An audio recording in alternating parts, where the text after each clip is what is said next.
ನಮ್ದೇ ಈ ಕಾಂಗ್ರೆಸ್ನ ಚುನಾವಣೆ ಬೇರೆ ರಾಜ್ಯದಲ್ಲಿ 28 ಕ್ಷೇತ್ರಗಳಲ್ಲಿ ಯಾವ ರೀತಿ ಇದೆಯೋ ನನಗೆ ಗೊತ್ತಿಲ್ಲ.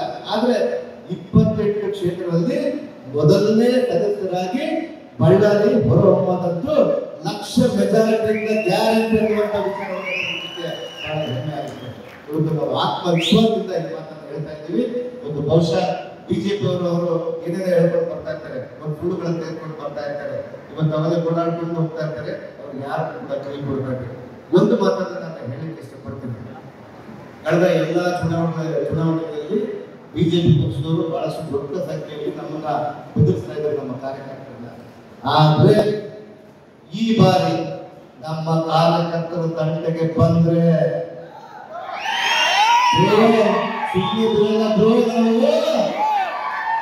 ನಮ್ಮ ಕಾರ್ಯಕರ್ತರು ತಂಟೆಗೆ ಬಂದ್ರೆ ನಿಮ್ಮ ಕಾರ್ಯಕರ್ತರು ನಾವು ಮುಟ್ಟೋದಿಲ್ಲ, ನಾವು ಏನು ಹೇಳೋದಿಲ್ಲ.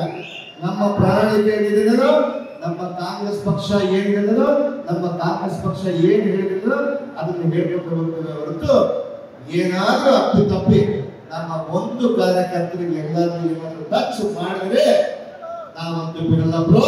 ನಿನ್ನ ಮನೆಗೆಲ್ಲ ಈ ಬಿಜೆಪಿ ಪಕ್ಷದವರು ನಮ್ಮ ಊರುಗಳಿಗೆ ಬರ್ತಾರೆ, ನಮ್ಮ ಕಾರ್ಯಕರ್ತರಿಗೆ ಬೆದರಿಸ್ತಾರೆ. ಬಹಳ ಕಡೆ ನಡೀಬಹುದು, ಇದುವರೆಗೆ ನಡೆದಿಲ್ಲ. ಅಂತ ಸಂದರ್ಭ ಬಂದ್ರೆ ವೇದಿಕೆ ಮೇಲೆ ಇರೋರೆಲ್ಲ ಕೂಡ ನಿಮ್ಮ ಮನೆ ಬಾಗಿಲಿಗೆ ನಿಂತು ನಿಮ್ಮ ಒಂದು ಪಡಿಗೆ ಇಟ್ಟುಕೊಂಡು ನಾವು ಕಾಯ್ತೀವಿ ಅನ್ನುವಂಥ ವಿಚಾರವನ್ನು ತಿಳಿಸ್ತೀವಿ. ನಮ್ಮ ಕಾರ್ಯಕರ್ತರು ಯಾರು ಇವತ್ತು ಬಹುಶಃ ಬೇರೆ ಭಾಗದಲ್ಲಿ ಆಗಲಿಲ್ಲ, ಈ ಭಾಗದಲ್ಲಿ ಮಾತಾಡ್ತೇವೆ. ಮನೆಯ ಈ ಭಾಗದಲ್ಲಿ ನಾವು ನಡೆಯೋದು. ಅದಕ್ಕೆ ಹೇಳ್ತೀವಿ ನಮ್ಮ ಕಾರ್ಯಕರ್ತರ ಕಂಟೆಗೆ ಬರಬೇಕಂತೇಳಿ. ನಮ್ಮ ಪಕ್ಷ ನಾವು ಏನ್ ಮಾಡ್ಬೇಕು, ನಮ್ಮ ಕೆಲಸ ಏನ್ ಮಾಡ್ಬೇಕು ಮಾಡ್ಕೊಂಡು ಹೋಗ್ತೀವಿ. ನೀವು ಏನ್ ಮಾಡ್ಕೊಂತೀರೋ ಸಂಬಂಧ ಇಲ್ಲ.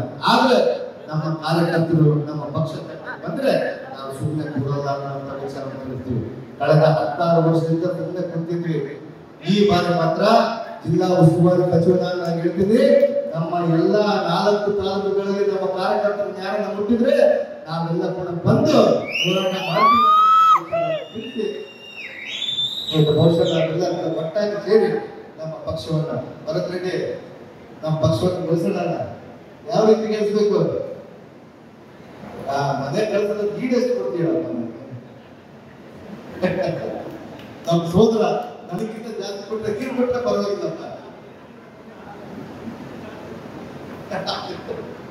ಭರತ್ ರೆಡ್ಡಿ ಅವರು ಚಾಲೆಂಜ್ ಆಗಿ ತಗೊಂಡು ನಮ್ಮಲ್ಲಿ ಬಹಳಷ್ಟು